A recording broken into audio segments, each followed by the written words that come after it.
नमस्कार विद्यार्थी मित्रांनो, BMC कडून एक नवीन अपडेट आलेली आहे. बघा, कार्यकारी सहाय्यक या पदासाठी अपात्र उमेदवारांची यादी प्रसिद्ध करण्यात आलेली आहे.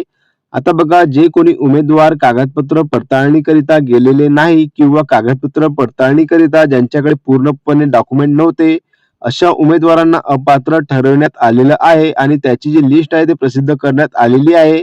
ते आपण आजच्या व्हिडिओ मार्फत जाणून घेऊया आणि सर्वात महत्त्वाचं म्हणजेच की बघा, आता याची वेटिंग लिस्ट कधी लागणार आहे आणि वेटिंग लिस्ट किती विद्यार्थ्यांची लागेल याची पण माहिती मी तुम्हाला समोर व्हिडिओमध्ये देणार आहे. म्हणून तुम्ही व्हिडिओला शेवटपर्यंत नक्की बघा.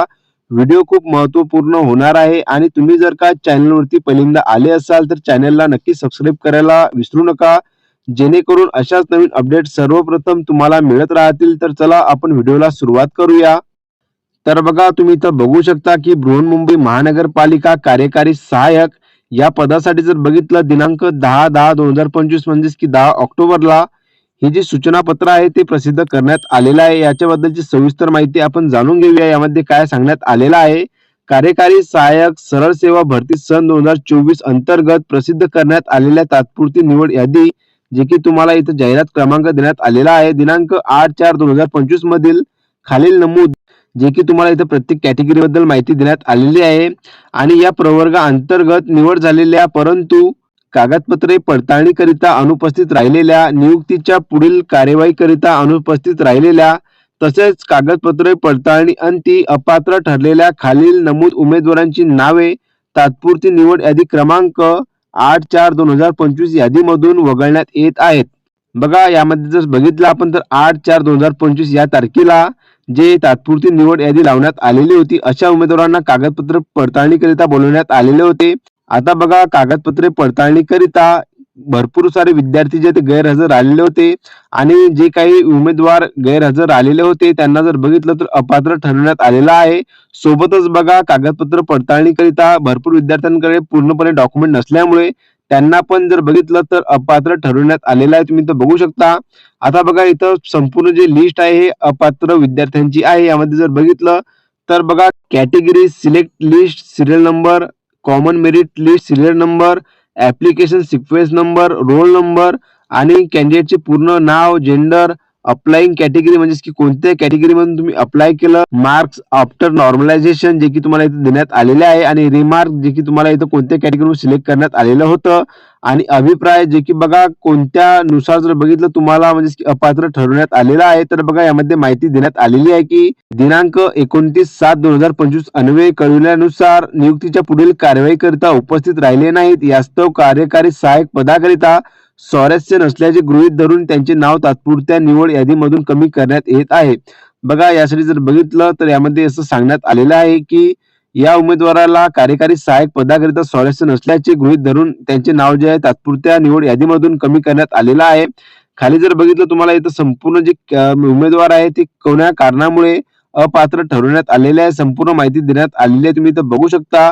वेगवेगळे जे बघितलं तर तुम्हाला इथं रिझन दाखवण्यात आले आहे की कोणकोणत्या कारणामुळे त्यांना अपात्र ठरवण्यात आलेलं आहे. इथं संपूर्ण जर माहिती बघितली तर तुम्हाला इथं माहिती देण्यात आलेली आहे की यामध्ये जर बघितलं अभिप्रायामध्ये अपात्र असल्याने नाव निवड यादीमधून कमी करण्यात येत आहे. तपशीलमध्ये जर बघितलं तर बघा, मराठी टंकलेखन प्रमाणपत्र दिनांक 25/10/2024 हे जाहिरातीमध्ये ऑनलाईन अर्ज सादर करावयाची अंतिम दिनांक 11/10/2024 च्या नंतरचे आहे. बघा, जे जाहिरातीमध्ये नमूद केलेलं होतं त्यानुसार जर बघितलं ते मराठी टंकलेखनचं प्रमाणपत्र अवेलेबल नव्हतं, त्यानुसार अशा उमेदवारांना पण जर बघितलं तर अपात्र ठरवण्यात आलेलं आहे. आता बघा, ही जी पीडीएफ आहे टोटल जर बघितली 94 पेजेसची आहे. आता बघा, टोटल जर कॅन्डिडेट बघितले किती अपात्र ठरवण्यात आलेले आहे, तर बघा टोटल कॅन्डिडेट जर बघितलं तर 509 एवढे उमेदवार जे अपात्र ठरवण्यात आलेले आहे. आता बघा, याची पुढील प्रोसेस काय होणार आहे, तर बघा याची वेटिंग लिस्ट लावण्यात येणार आहे 509 विद्यार्थ्यांची. म्हणजेच की बघा, ज्या उमेदवारांचं सिलेक्शन बाकी राहिलेलं आहे त्या उमेदवारांसाठी सुवर्ण संधी आहे. त्यांच्यासाठी जर बघितलं तर वेटिंग लिस्ट लागणार आहे आणि त्यामध्ये जर बघितलं तर 509 उमेदवारांची ही जी वेटिंग लिस्ट आहे ती लावण्यात येणार आहे. आता बघा, तुमचं सिलेक्शन यामध्ये होणार आहे की नाही, तर बघा तुम्हाला कशा प्रकारे समजून येणार आहे. तर बघा, तुम्हाला इथं 509 विद्यार्थ्यांपैकी तुमची कॅटेगरी कोणती आहे आणि कॅटेगरीनुसार किती विद्यार्थी जे तुमच्या कॅटेगरीमधून जे अपात्र ठरवण्यात आलेले आहे ते तुम्हाला या लिस्टमधून बघून घ्यायचं आहे. आणि सोबतच तुम्हाला किती मार्क्स आहे ते पण मला कमेंट बॉक्समध्ये कळवा, जेणेकरून मी तुम्हाला सांगू शकेल. जेणेकरून बघा तुम्हाला मार्क्स आफ्टर नॉर्मलायझेशन नंतरचे संपूर्ण मार्क दिलेले आहे, कॅटेगरी पण दिलेली आहे. तुमच्या कॅटेगरीमधून किती विद्यार्थी जे आहेत अपात्र ठरवण्यात आलेले आहेत, तुम्ही इथं लिस्टमध्ये बघू शकता आणि त्यावरून तुम्ही समजू शकता की तुम्हाला त्या कट ऑफच्या जवळ मार्क्स मिळालेले आहेत का, जेणेकरून बघा तुमचं सिलेक्शनचे चान्सेस किती आहे ते तुम्ही समजून घेऊ शकता. आता बघा याची वेटिंग लिस्ट कधीपर्यंत लागू शकेल. वेटिंग लिस्ट जर बघितली तर बघा ऑक्टोबरच्या एंड पर्यंत लागण्याचे चान्सेस आहेत.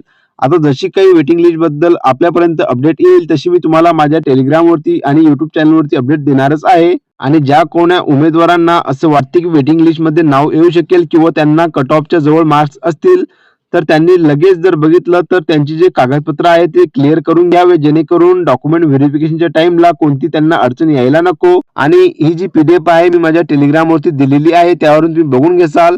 आणि जो कोणी विद्यार्थी अजूनपर्यंत माझ्या टेलिग्राम चॅनलला जॉईन झालेला नाही तर बघा टेलिग्राम चॅनलची लिंक आहे डिस्क्रिप्शन बॉक्समध्ये दिलेली आहे, त्यावरून तुम्ही जॉईन होऊ शकता आणि संपूर्ण माहिती बघू शकता. तर बघा अशा प्रकारची आजची महत्त्वपूर्ण माहिती होती. ज्या कोण्या उमेदवारांना काही प्रश्न असतील त्यांनी मला कमेंट बॉक्समध्ये कळवा, जेणेकरून मी तुमच्या प्रश्नांची उत्तरे देऊ शकेल. तर चला भेटूया आपण पुन्हा एकदा नवीन व्हिडिओमध्ये नवीन भरतीची अपडेट घेऊन. धन्यवाद.